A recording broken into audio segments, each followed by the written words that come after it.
নির্বাচন ডিসেম্বরে হইতে হবে এবং ইনক্লুসিভ হইতে হবে। ইনক্লুসিভ মানে এটা আওয়ামী লীগ থাকতে হবে, আওয়ামী লীগকে পার্টিসিপেট করতে হবে। 3 নাম্বার, বিডিআর বিদ্রোহের বিচার যা হয়েছে ঠিকঠাক হয়েছে, এটা নিয়ে আর আগানো যাবে না। হিসাবে সার কথা কি? সার কথা হইল প্রফেসর ইউনূসের সরকারকে দ্রুত বিদায় নেওয়া লাগবে এবং বিপ্লবী তৎপরতাগুলো বন্ধ করা লাগবে। সোজা কথায় স্ট্যাবলিশমেন্টকে ঠিক রাখা লাগবে, আওয়ামী লীগকেও নির্বাচনে অংশগ্রহণ করতে দিতে হবে। বাগার কইতে চাইছে, যেটা কইতে চাইছিল আর কি, যে নির্বাচন হবে, তাড়াতাড়ি হবে, আপনাকে একটা ক্ষমতা আসার সুযোগ দেব। তবে ইন্ডিয়ার সাথে আগের যে সম্পর্ক ছিল না আধিপত্যবাদী, সেটা পুনঃপ্রতিষ্ঠা করতে হবে, এই শর্ত আছে। গেলে আওয়ামী লীগকে পর্যায়ক্রমিকভাবে পুনর্বাসন করতে হবে, এটাও শর্ত আছে। বিডিআরের হত্যাকাণ্ডের বিচার নিয়ে আগাইতে পারবেন, এটাও শর্ত আছে। ওয়াকার গতকালকে খুব স্পষ্ট, খুব চাচাচলা কথা কইছে, কোনো রাগঢাক করে নাই, এটা ভালো। আমি আপনাদের সতর্ক করে দিচ্ছি, পরে বলবেন যে আমি সতর্ক করিনি। আমি আপনাদের সতর্ক করে দিচ্ছি, আপনারা যদি নিজেদের মধ্যে ভেদাভেদ ভুলে একসাথে কাজ না করতে পারেন, নিজেরা যদি কাদা ছোড়াছুড়ি করেন, মারামারি কাটাকাটি করেন, এই দেশ এবং জাতির স্বাধীনতা, সার্বভৌমত্ব বিপন্ন হবে। আমি আজকে বলে দিলাম, নাইলে আপনারা বলবেন যে আমি আপনাদের সতর্ক করিনি। আমি সতর্ক করে দিচ্ছি আপনাদের। ভালো। আর্মি সবসময় চায় শত্রু তাকে লক্ষ্য করে গুলি ছুড়ুক, গুলি ছুড়লেই একমাত্র আপনি প্রতিপক্ষের অবস্থান বুঝতে পারবেন। ওয়াকার সাহেব নিজের অবস্থান জানাইছেন, নিজেরে দেশের বিপ্লবের ছাত্র জনতার আকাঙ্ক্ষার প্রতিপক্ষ বানাইছেন, আর অবশ্যই অবস্থান জানাইছেন। এটা তার একার অবস্থান না, এই অবস্থান ভারতের, এই অবস্থান আওয়ামী লীগের, এই অবস্থান বাংলাদেশের সুশীল এলিটদের, হয়তো কোনো কোনো রাজনৈতিক দলেরও আমি আর নাম বললাম না। তো সে কি বলিছে? 1 number, police, RAB, NSI, DGFI এই সমস্ত প্রতিষ্ঠানকে দুর্বল করে তোলা যাবে না। এই সমস্ত প্রতিষ্ঠানের সদস্যদের বিচারের প্রশ্নটা এদেরকে দুর্বল না কইরা সমাধান করা লাগবে। 2 নাম্বার, নির্বাচন ডিসেম্বরে হইতে হবে এবং ইনক্লুসিভ হইতে হবে। ইনক্লুসিভ মানে এটা আওয়ামী লীগ থাকতে হবে, আওয়ামী লীগকে পার্টিসিপেট করতে হবে। 3 নাম্বার, বিডিআর বিদ্রোহের বিচার যা হয়েছে ঠিকঠাক হয়েছে, এটা নিয়ে আর আগানো যাবে না। 4 নাম্বার, দেশব্যাপী যে হানাহানি মারামারি কাটাকাটি হইতেছে, এগুলো বন্ধ করা লাগবে। উনি কইছেন মব, নানাবিধ মব বন্ধ করা লাগবে। এইসবের সার কথা কি? সার কথা হইল প্রফেসর ইউনূসের সরকারকে দ্রুত বিদায় নেওয়া লাগবে এবং বিপ্লবী তৎপরতাগুলো বন্ধ করা লাগবে। সোজা কথায় স্ট্যাবলিশমেন্টকে ঠিক রাখা লাগবে, আওয়ামী লীগকেও নির্বাচনে অংশগ্রহণ করতে দিতে হবে। বাগার কইতে চাইছে, যেটা কইতে চাইছিল আর কি, যে নির্বাচন হবে, তাড়াতাড়ি হবে, আপনাকে একটা ক্ষমতা আসার সুযোগ দেব। তবে ইন্ডিয়ার সাথে আগের যে সম্পর্ক ছিল না আধিপত্যবাদী, সেটা পুনঃপ্রতিষ্ঠা করতে হবে, এই শর্ত আছে। গেলে আওয়ামী লীগকে পর্যায়ক্রমিকভাবে পুনর্বাসন করতে হবে, এটাও শর্ত আছে। বিডিআরের হত্যাকাণ্ডের বিচার নিয়ে আগাইতে পারবেন, এটাও শর্ত আছে। অন্য সকল বাহিনীর বিরুদ্ধে চলমান তদন্ত বন্ধ করতে হবে, এটা আর একটা শর্ত। আর সেনাবাহিনীর আয় ব্যয়ের যে হিসাব টিসাব আছে, এটার গোপনীয়তা রক্ষা করতে হবে, এটা একটা শর্ত। খেয়াল করলে দেখবেন যে আওয়ামী লীগের ষড়যন্ত্রের বিরুদ্ধে ওয়াকারের কোনো বক্তব্য নাই, বরং বেশি বাড়াবাড়ি করলে সার্বভৌমত্ব ঝুঁকিতে পড়ার হুমকি আছে। মানে কি? বাংলাদেশের সার্বভৌমত্ব হুমকির মুখে পড়া মানে কি? তো ইন্ডিয়া বাংলাদেশ দখল করে নেবে, তাই তো? দেশের সার্বভৌমত্ব ছিল, স্বাধীনতা ছিল। 1971-এর 25শে মার্চ পাকিস্তানি বাহিনী গণহত্যা চালিল, তারপরে কি হইল? শান্তি বাহিনী তৈরি হইল। মানে যা হওয়ার হয়েছে, এখন আমরা শান্তি চাই, মুক্তিযোদ্ধারা সব দুষ্কৃতিকারী। এই মাইন্ডসেট, এটাই হইতেছে দুর্বল ভীরু কাপুরুষের মাইন্ডসেট, এটাই হইতেছে সেই পাকিস্তানি বর্বরতার মাইন্ডসেট। এই মাইন্ডসেটই দেখাইলো ওয়াকার। যা হওয়ার হয়েছে, যারা বিপ্লব করছে তারা মব, যারা বিপ্লব করছে তারা দুষ্কৃতিকারী, যারা বিপ্লবিক কর্মকাণ্ড চালায় তারা দুষ্কৃতিকারী।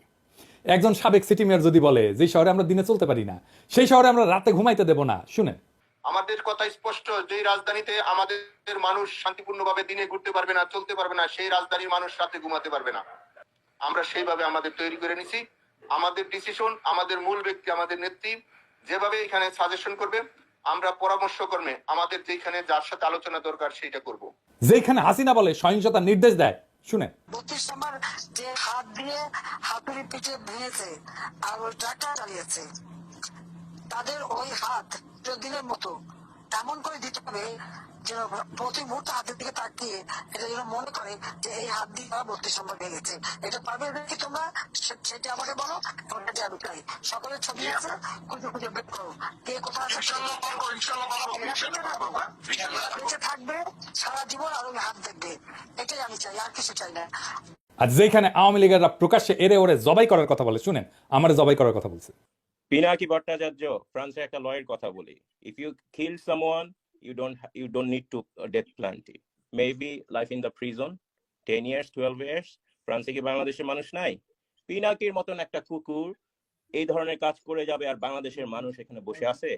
অ্যাসাইলাম মারা একটা কুকুর এখানে বসে আছে? এই কুকুরটায় গলা কাইটা যদি এখানে কোনো মানুষের ডেথ পেনাল্টি হবে না, life in the prison. I am challenging. guys, I am sorry, I am sorry. এবার শোনেন, ইলিয়াসরা জবাই করার কথা বলছে। ইসলাম যদি আমাকে অ্যালাউ করতো কাউকে খুন করা, 1 নম্বরে আমি খুন করতাম দিস গোয়িং টু লাইফ। 1 নম্বরে আমি খুন করতাম ওই ইয়েকে, কি বলে, ইলিয়াসকে। Is another talented but very deeply rooted within the wrong process. And this Hasanat guy, সেইখানে ওয়াকার কারে হানাহানি থামানোর কথা বলতেছে, কারে? হাসিনাকে তো বলে না। ওয়াকার বলে কাদা ছোড়াছুরির কথা। মানে রাজনৈতিক বিতর্ক থাকবে না সমাজে? 15 বছরের ফ্যাসিবাদের ভূত 7 মাসে দূর করা যাবে? ওয়াকারকে নিজে তার দায়িত্ব পালন করেছে। আওয়ামী লীগারদের ক্যান্টনমেন্টে আশ্রয় দিছে কে?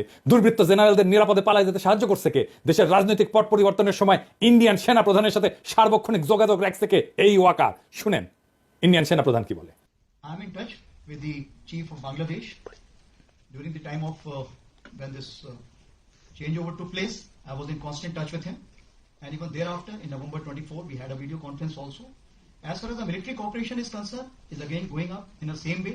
Our officers have moved there for the NDC also. There is no let up on that side. When we talk about the relationship we should talk about when there is an elected government. So as of now, the relationship is with the military is well and perfect. এমনকি হাসিনার শেষ সময় সেনাবাহিনী নামায় তাদের দিয়ে বিক্ষোভকারীদের উপরে গুলি করা, ড্রোন দিয়া বিক্ষোভকারীদের ইন্টেলিজেন্স দিছে না আর্মি? ওয়াকার দিছে না? আয়না ঘরে প্রফেসর ইউনুসকে যাইতে বাধা দিছে না আর্মি? আয়না ঘরের ক্রাইম সিনকে তার আওতাধীন এলাকায় পরিবর্তন করে দেওয়া হয়েছে না? ওয়াকার যে বিকল্প ক্ষমতা কেন্দ্র কইরা সিসি হইতে চাইতেছে, তার যে খায় সেইটা, আর তার মাধ্যমে হাসিনার আর ইন্ডিয়ার ইন্টারেস্ট পুনর্বাসন করতে চাইতেছে, তা আমি অনেক আগে থেকে বলতেছি। এডিটর সাহেব দেখান আমার ভিডিওর থাম্বনেইলগুলো, পাশে তারিখ দিয়ে দিয়েন কত তারিখে এটা দিছি। ওয়াকার সাহেবের বক্তব্যে ফ্যাসিবাদের পুনরুত্থানের লক্ষণ স্পষ্ট। ওয়াকার যা বলছে তার মধ্যে পতিত সরকারের দালালদের রক্ষা করার ইঙ্গিত স্পষ্ট। তর্জনী উঠায় সবাইকে সতর্ক করছেন ওয়াকার সাহেব। ওই তর্জনী আমরা চিনি, ওইটা মুজিবের স্বৈরাচারী তর্জনী, ওইটা হাসিনার ফ্যাসিস্ট তর্জনী, ওইটা মোদির হিন্দুত্ববাদী তর্জনী। এই হেডম কই থেকে আসে তা আমরা জানি। ওয়াকার সাহেব মেলা সেনা প্রধান আসতে গেছে, ওই চেয়ারে যতদিন ততদিনই হেডম। মাথায় রেখেন কথাটা, এটা কোনো হেডম না। যাদের সাথে খেলতে আসতেছেন তাদের হেডম চেয়ারের উপরে না, তাদের হেডম রাস্তায় জনতার শক্তিতে। আসেন এটা এটা করে ধরি। সেনাবাহিনীর সেনা প্রধানের প্রতি বিদ্বেষ কেন? হাসিনা বলতো আমার অপরাধটা কি শুনেন। দেশবাসীর কাছে আমি বিচার চাই, কি অপরাধটা কি করেছি। আর হাসিনার বনজামাই ওয়াকার বলে সে নাকি জানেই না কেন লোকে তার উপরে দিলা। এটা কি ফ্যামিলির ঐতিহ্য ওয়াকার সাহেব? আপনি তো ফ্যামিলির পার্ট না, বিয়ে করেছেন ওই ফ্যামিলির, তো আপনার ভিতরে তো ওই জিনটা নাই, তাও এটা শিখে গেছেন না? তো ওয়াকার সাহেব একদিন আমরা যে এত কিছু কইলাম তখন আপনি কইছিলেন কানের মধ্যে কি তুলা দিয়ে রাখিছিলেন নাকি বিপ্লবী ছাত্র জনতার গণদাবির প্রতি আপনার কোনো শ্রদ্ধা নাই? অবশ্য না থাকাটা স্বাভাবিক, আপনি তো বাংলাদেশে এই মুহূর্তে পতিত স্বৈরাচার হাসিনা শেখ পরিবারের শেষ ব্যক্তি যে বাংলাদেশে আছে, তাই দেশের স্বার্থে এই বিষয়ে কথা বলা দরকার। আমি ওয়াকার সাহেবকে কিছু প্রশ্ন করবো, সবকও দেবো। আপনার যদি হেডম থাকে ওয়াকার সাহেব, তাইলে অনুরোধ করব আমার সব প্রশ্নের উত্তর সংবাদ সম্মেলন করে দিবেন, নাইলে জাতি বুঝে নেবে জুলাই বিপ্লবের পর নতুন বাংলাদেশ বিনির্মাণে আপনার অবস্থান কি। চলেন আল্লাহর নামে শুরু করি। ওয়াই সাহেব আপনি আজকে আমাদের উপদেশ দিলেন, বললেন যে আপনার উপদেশ শুনলে দেশবাসীর লাভ হবে। তা তো ভালোই, তো দেশ কিভাবে চলবে সেই উপদেশ দ্বারা আপনি কেডা? আপনি কোন তালে বর্মিয়া? সেনাবাহিনীর কাজ কি দেশে পলিসি নির্ধারণ করা? দেশ পরিচালনার দায়িত্ব সরকারের আর সিভিল প্রশাসনের। আপনারা মাঠে আছেন ইন এইড টু সিভিল পাওয়ার, আপনারা হলেন দেশের পাহারাদার, পাহারাদারি থাকেন। আপনি বলেন সেনাবাহিনী ডিসিপ্লিন ফোর্স, তো আপনার নিজের ডিসিপ্লিন কই? আপনার নিজের ডিসিপ্লিন কোথায় বলা আছে সেনাপ্রধান দেশবাসীকে পরিচালনার উপদেশ দিতে পারে? এটা কি আপনার কাজ? 2 নাম্বার, আপনি যদি জনগণকে ভয় দেখান এই বলে যে ডিসিপ্লিন ফোর্সকে অন্য পথে পরিচালনা করবেন না, কি বুঝাইতে চাইলেন আপনি? ক্ষমতা দখল করবেন? দখল করে দেখেন আপনার অবস্থা তো খালেদ মোশাররফের সাথে খারাপ হবে। সেই ভবিষ্যৎবাণী ছাত্র জনতার পক্ষ থেকে কয়ে দিলাম। আপনি হাসিনার ফুয়াতো বোনের জামাই হওয়ার পরেও এই জাতি আপনাকে সেনাপ্রধান রাখিছে, কারণ আমরা সেনাবাহিনীকে বিতর্কিত করতে চাই না। আপনিই সেনাবাহিনীকে বিতর্কিত করেছেন আপনার বক্তব্য দিয়া। সেনাবাহিনীকে বিভ্রান্ত করবেন না ওয়াকার সাহেব, নইলে জনতার রোশানলে পড়া ইতিহাসের প্রথম সেনাপ্রধান আপনি হবেন। এ বিষয়ে সাবধান করে দিলাম। আপনি গেছেন বিডিআর হত্যাকাণ্ডের শহীদের স্মরণে নবঘোষিত শহীদ সেনা দিবসের অনুষ্ঠানে, তাই না? এখানে গিয়ে বলবেন কিভাবে সেনাবাহিনী আগামীতে এরকম ঘৃণ্য হত্যাকাণ্ডের সম্ভাবনাকে প্রতিহত করবে। আপনি তো উঠে গেছিলেন, হ্যাঁ, আপনি তখন মেজর আছিলেন, তাই না? ভেতরে মারা যাচ্ছে, আপনি তো কিছুই করেন নাই। আপনার বস ব্রিগেডিয়ার হাকিম নানক আর মির্জা আজমের সাথে ঘুটু করিচ্ছে দেখা যায়। হ্যাঁ, আপনি বলবেন কিভাবে বিদ্রোহে ক্ষতিগ্রস্ত পরিবারের পাশে দাঁড়াবেন, তা না করে আপনি নিজের প্রচারণা চালাইলেন, সেনাবাহিনীর অপকর্ম ঢাকার চেষ্টা করলেন, জাতিকে থ্রেট দিলেন। এত সাহস কই পান ওয়াকার সাহেব? ইন্ডিয়া থেকে নতুন অফার পাইছেন? হ্যাঁ ভালো, বিডিআর হত্যাকাণ্ডের বিষয়ে ফুল স্টপ টেনে আপনি বিচার প্রক্রিয়াকে শুধু প্রভাবিত করলেন না, বরং এমন কথা দিয়ে বাইরের এবং দেশের ভিতরের শত্রুদেরকে সেফ এক্সিট দিলেন। আওয়ামী লীগের তাপস, নানক, গং যারা এই বিদ্রোহে গোপন এজেন্টের কাজ করছিল তাদের সেফ এক্সিট আপনি দিলেন, কারণ আপনি ওই সময় উপস্থিত ছিলেন। আপনার বস নানক আজমের সাথে গুটো করিচ্ছে, ওই আপনার বস আপনারও পাশে দাঁড়িয়ে আছে, দেখেছেন? বিডিআর বিদ্রোহের সময় যে সমস্ত সেনাবাহিনীর কর্মকর্তাকে চাকরিচ্যুত করা হয়েছিল, আয়না ঘরে না হয়েছিল, তাদের বিষয়ে আপনি আজকে কোনো কথা বললেন না কেন?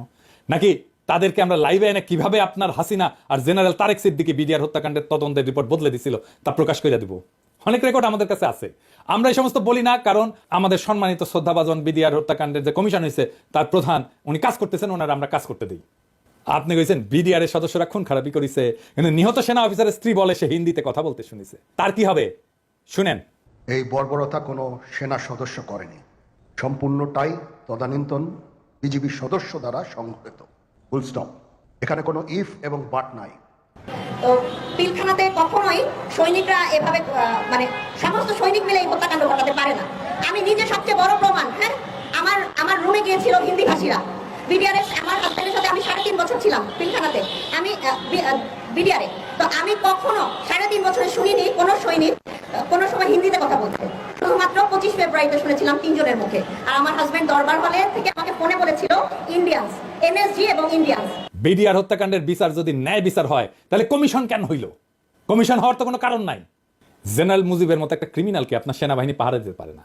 আপনি দেশ বাঁচাইবেন, হ্যাঁ, সার্বভৌমত্ব বাঁচাইবেন, হাইসা নেই দাঁড়ান মিয়া।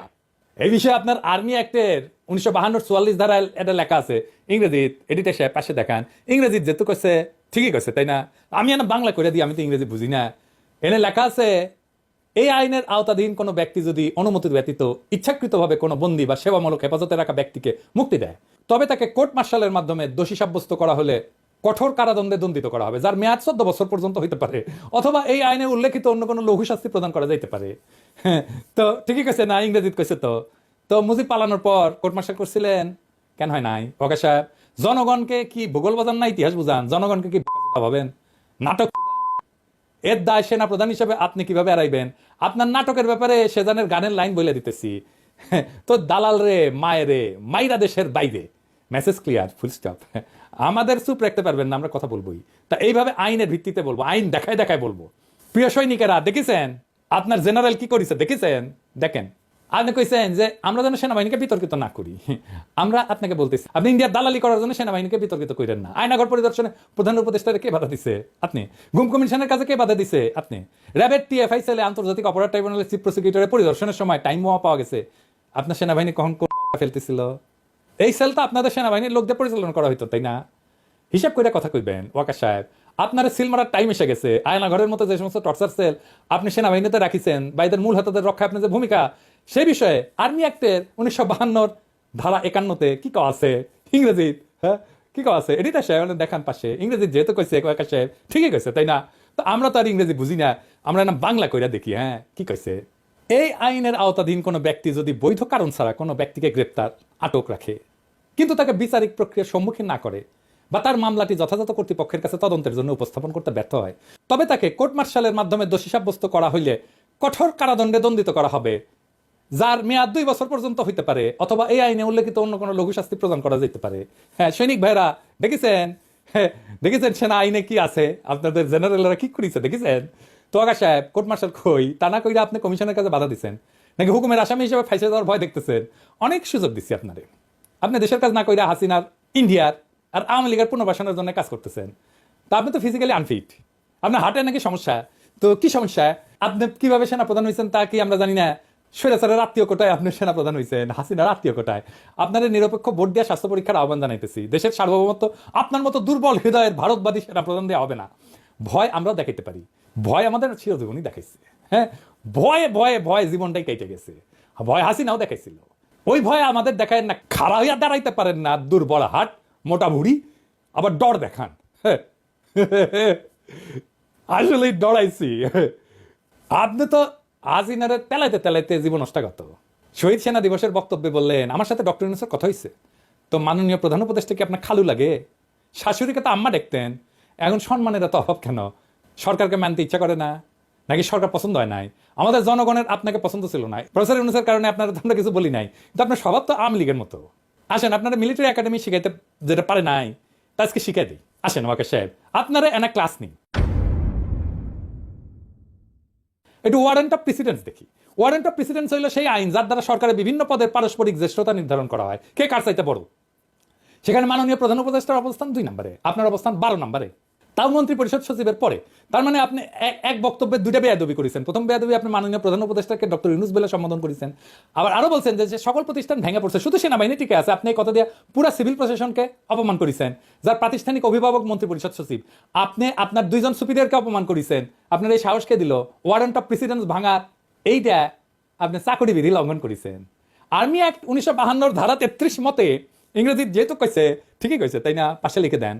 তো আমরা তো ইংরেজি বুঝি না, আমরা বাংলা কই তাই না। আজ একটা জিনিস কম তো ওয়াকার সাহেব, আপনার বাবা তো একটা শ্রদ্ধাভাজন আইনজীবী ছিলেন, বিচারক ছিলেন, তো আপনি আইনের কিছুই তো শিখেন নাই। আপনার বাপেরও যদি কিছু শিখলেনি তাও একটা কাম হইলেনি। তো এই এলাকা আছে, এই আইনের আওতাধীন কোনো ব্যক্তি যদি তার ঊর্ধ্বতন কর্মকর্তার, যিনি মাননীয় প্রধান উপদেষ্টা এবং মন্ত্রী পরিষদ সচিব, দ্বারা ব্যক্তিগতভাবে প্রদত্ত কোনো বৈধ আদেশ ইচ্ছাকৃতভাবে অমান্য করেন, এতে কর্তৃপক্ষের প্রতি বিদ্রোহের স্পষ্ট প্রমাণ পাওয়া যায়, এবং তিনি যদি জেনে বা বিশ্বাস করার যথেষ্ট কারণ থাকা সত্ত্বেও আদেশ অমান্য করেন, তবে তাকে কোর্ট মার্শালের মাধ্যমে দোষী সাব্যস্ত করা হলে কঠোর কারাদণ্ডে দণ্ডিত করা হবে, যার মেয়াদ 14 বছর পর্যন্ত হইতে পারে, অথবা এই আইনে উল্লেখিত যে কোনো লঘু শাস্তি প্রদান করা যেতে পারে। মানে হইলো এই বেয়াদবির জন্য ওয়াকারের 14 বছর সশ্রম কারাদণ্ড হওয়ার বিধান আছে। তার মানে আয়না ঘরের জন্য 14 বছর, আইন বহির্ভূত গ্রেপ্তারের জন্য 2 বছর, আর বেয়াদবির জন্য 14 বছর, মোট 30 বছর সাজা জেনারেল সাহেবের প্রাপ্য। তো স্যার এই 30 বছর আপনার হাসিনার অনেক লেসপেন্সারকে সাথে পাইবেন, তাদের সাথে জেলে বৈশা দেশ গড়ার আলাপ করেন। আপনার শুভকামনা জানাইলাম আগে থেকেই। আরো ইস্যু আছে, একদিন আর কইলাম না, আপনার হার্টের সমস্যা তো একদিনে মেলা চাপ দিলাম না আর কি। আবার কইমুনি এই সেকেন্ড এপিসোডে আর কি আপনার প্রতি আসিচ্ছে। তো এই প্রথমে একটা কথা কই, এটা শেষ কথা কই আনি, যে আপনার উপরে আইনটা কেমনে প্রয়োগ করা হবে সেটা না দেখে দিই তাই না। এইসব বিধানের একটাই সমস্যা, তা হইল যে সেনা আইনের অজুহাত। সেনা প্রধানের উপরে সেনা আইন প্রয়োগ করবে কে, সেটা একটা বড় প্রশ্ন, কিন্তু এর সমাধান আছে। আমার কাছে কাল সব প্রবলেমের সলিউশন আছে। দেশের সর্বোচ্চ আদালত সুপ্রিম কোর্ট, যারা সাংবিধানের ব্যাখ্যা দিতে পারেন, তাই এই সমস্যার সমাধান দিতে পারেন সুপ্রিম কোর্ট। আমি মাননীয় প্রধান বিচারপতিকে অনুরোধ করবো আপনি একটা সুমোটো বা শতপ্রণোদিত রুল জারি করেন এবং সেনা প্রধানকে ওয়ারেন্ট অফ প্রেসিডেন্স এবং সেনা আইন লঙ্ঘনের বিষয়ে ব্যাখ্যা দিতে আদালতে ডাকেন। বিচার বিভাগ স্বাধীন এবং তার স্বাধীনতা প্রমাণের এটাই সবচেয়ে বড় সুযোগ। আশা করি এই সুযোগ আমাদের মাননীয় প্রধান বিচারপতি নষ্ট করবেন না। প্রধান বিচারপতি একজন দক্ষ এবং যোগ্য মানুষ, আশা করি আপনি বিচার বিভাগের প্রতি জনগণের আস্থা ফিরিয়ে আনতে ছোট্ট কাজটা করবেন। আমাদের দুর্নীতি দমন কমিশনের প্রতি অনুরোধ, 111-এর সময় যত সেনা কর্মকর্তা মাঠে দায়িত্ব ছিল তাদের সম্পদের অনুসন্ধান করেন, সব খুঁজে টেনে টেনে বের করেন। হ্যাঁ, ওইটা সম্পদ ধরে টান দিবেন, সব সোজা রোলারের মতো সোজা হয়ে যাবে। আওয়ামী লীগের সময় পদোন্নতি পাওয়া কর্নেল র্যাঙ্কের উপরে সবার উপরে অনুসন্ধান চালান, যারা সড়ক এবং জনপদের প্রকল্প পরিচালক ছিল তাদের এই অনুসন্ধানের আওতায় আনেন, দেখবেন অনেক সমস্যার সমাধান হয়ে যাবে। সব সমস্যার সমাধান আছে, বুঝছাও। মন্ত্রী পরিষদ সচিব আর প্রধান উপদেষ্টা মুখ্য সচিব আপনাদের নেতৃত্বে সিভিল প্রশাসনকে যে অকার্যকর বলছে তার প্রতিবাদ করেন। আপনাদের দিকে পুরা সিভিল প্রশাসন তাকায় আছে, আপনারাই প্রথম রাতের নির্বাচনে কুশীলবদের চাকরিচ্যুত করছেন, এতে প্রশাসনের সম্মান বাড়ছে। আর্মি চিফের এমন লজ্জাজনক মন্তব্যের প্রতিবাদ করেন। আমরা এই ক্ষেত্রে সিভিল প্রশাসনের পক্ষে, জনতা তার সেবকদের সম্মান দিতে চায়। জুলাই বিপ্লবের গণহত্যায় যে বাহিনী জনগণের উপর গুলি চালাইছে তাদের থেকে দেশ গঠনের সার্বভৌমত্বের লেকচার 5ই আগস্টের পর নতুন বাংলাদেশের সবচেয়ে বড় প্রহসন। ওয়াকার সাহেব, আপনি দুর্বল হৃদয়ের মানুষ, হারপিলিস হইতে যায় না। রাজনীতির মাঠ বড় পিচ্ছিল, এখানে খেলা অত সহজ না। 18 বছর থেকে আপনি যখন লেফট রাইট করেছিলেন তখন আমরা রাজনীতির রাজা উজির মারি। বাংলাদেশে ইন্ডিয়ার লেসপেন্সারি করার কোনো দল, কোনো ইনস্টিটিউট টিকতে পারবে না, ফুল স্টপ, পিরিয়ড। হাসিনা পারেনি, পুলিশ র্যাব বিজেপি পারেনি, সেনা শাসনের ডর দেখায় না। ইন্ডিয়ান পাওয়ার কলিকাতা হারবাল খেয়ে বীর ছাত্র জনতাকে ডর দেখাইতে আসবেন না। খালেদ মোশাররফ কলে হইপার থেকে ডাক দিবে, উইও হারকুলিস হবার চাইছিল ইন্ডিয়ান সালসা খেয়া, আবার আওয়ামী শাসন ভারতীয় আধিপত্যবাদ ফিরে আনতে চাইছিল। ওই ইতিহাসে রিপিট করতে চাইলে স্বাগতম। আপনি যে আওয়াজ দেন আমরা দেশে ফিরলে সামলাইতে পারবেন, হুদাই ফাল পাইবেন না। আমরাও শান্তি চাই দেশে, আমরা স্থিতিশীলতা চাই, কিন্তু কোনোভাবেই ইন্ডিয়ার তালুকদারি আর হাসিনার আওয়ামী লীগের প্রত্যাবর্তনের বিনিময়ে না। ইন্ডিয়ান স্বার্থ পুনর্বহাল আর আওয়ামী লীগের পুনর্বাসনের চেষ্টা করলে আমরাও এর শেষ দেখে ছাড়বো। পরে কয়েন না, সাবধান করি নাই, সাবধান। আপনার হুমকি আমরাও দিতে পারি, কেন আমরাই জনতার কণ্ঠস্বর, আমরাই দেশের মালিক।